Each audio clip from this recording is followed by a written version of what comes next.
আগামীকাল থেকে আমরা মুক্ত। আমাদের আগামীকাল থেকে রোজাও নাই, নামাজও নাই। নামাজ আছে, নামাজ আছে আলহামদুলিল্লাহ। আমাদের 30 রোজা হয়েছে ইনশাআল্লাহ। 5 ওয়াক্ত করে নামাজ পড়ছি, এটা তো সত্য।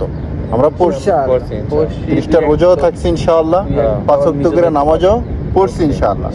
এখন আগামীকালকে থেকে যেহেতু রোজা নাই, তাহলে কি নামাজ আমরা পড়বো কি পড়বো না ইনশাআল্লাহ?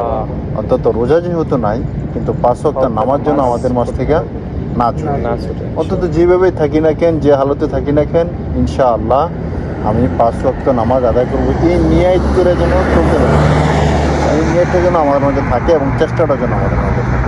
ঠিক আছে না ভাই?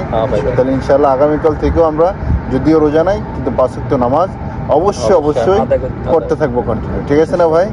আল্লাহ তাআলা আমাদের এই রোজা এবং নামাজকে কবুল ফরমান, আমিন। এবং এর উসিলা করে আল্লাহ তাআলা সারা দুনিয়ার মুসলমানদের মাফ করে দেন, আমিন। পাশাপাশি